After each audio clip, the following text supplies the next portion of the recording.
This video, I'll be covering how we're planning to smash our email marketing revenue and, more importantly, our contribution margin in Q4 this year simply by leaning into the help of Code Interpreter to make smarter, more strategic decisions.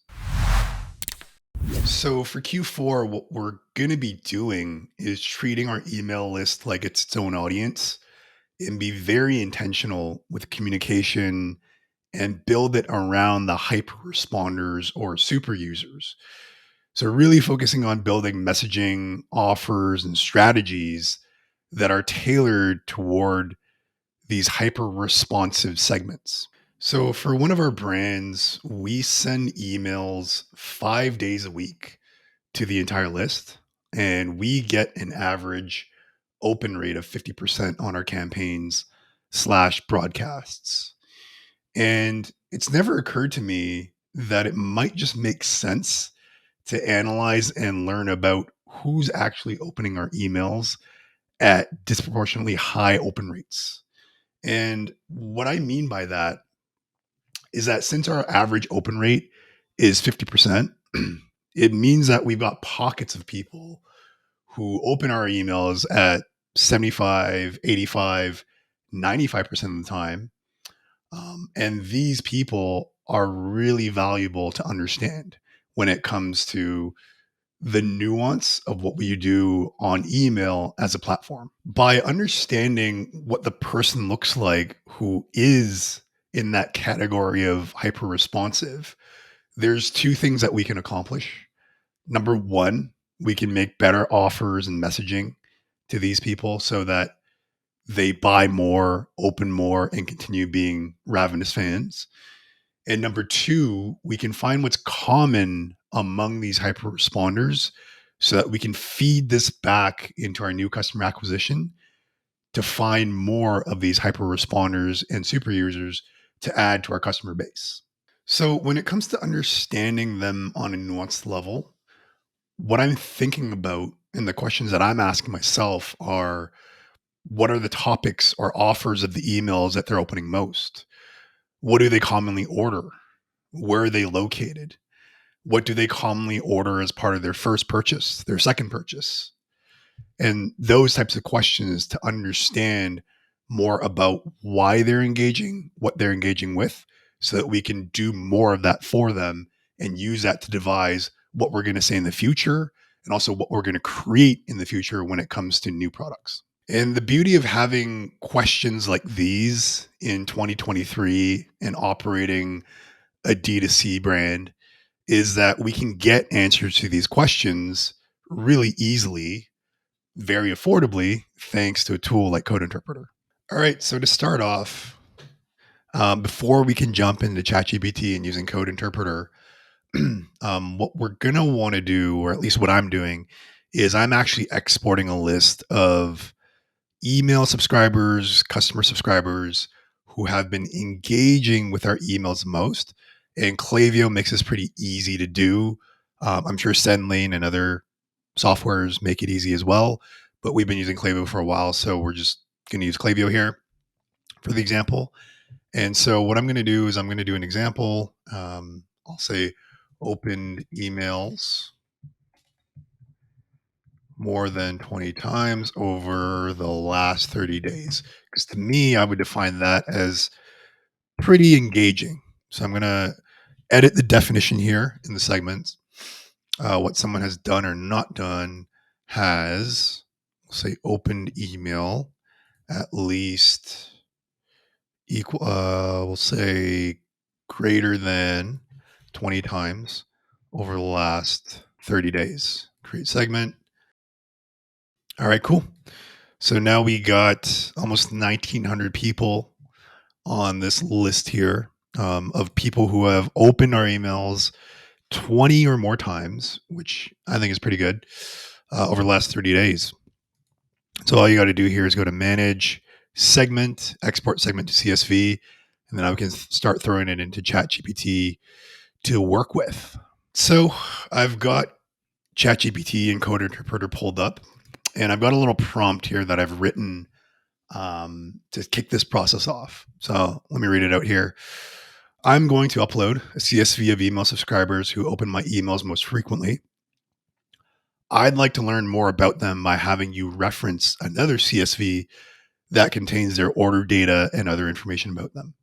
I will upload the CSV or email subscriber information first, and then upload a CSV of their order information and other information about them after. Do you understand?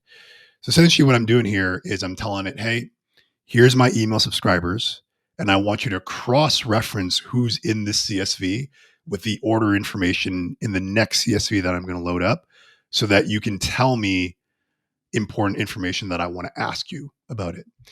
So let's kick this off. All right, so Code Interpreter is ready to go when it comes to taking the CSVs. So let me just throw this in. Beautiful. So it can read the information. So now what I'm going to do is upload order information that contains the customers who are part of the subscriber list that I just uploaded.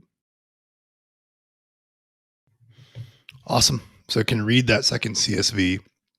And just for some context, the information in the CSV is a segment of our order data.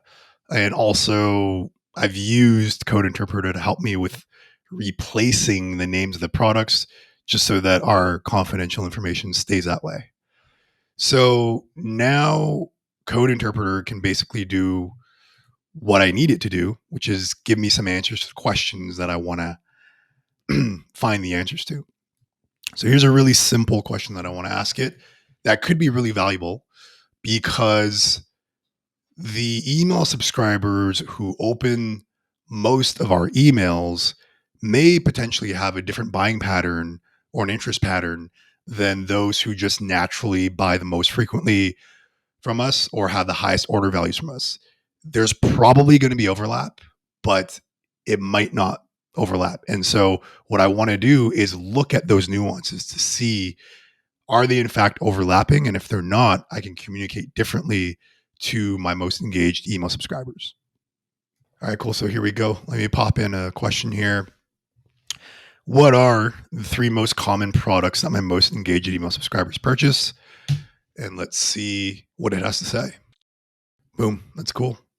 So product 160.22, 149 purchases. That's cool to see. The next one up has 28 and the next one up has 19. So the one that's really interesting to me is that first one there, because I'd want to know, okay, people who open our emails at a disproportionately higher rate tend to buy this specific product, which means that I can start thinking about, why don't I create more promotions around this product? Why don't I create more products that are similar to this product? Why don't I create interesting offers around this product? The next thing that's interesting to know that I'll pop in is to ask, what are the three most common products that my most engaged email subscribers purchase in their first order? Because what they commonly purchase across all of their orders may not necessarily be the same thing as what they commonly purchase in their first order.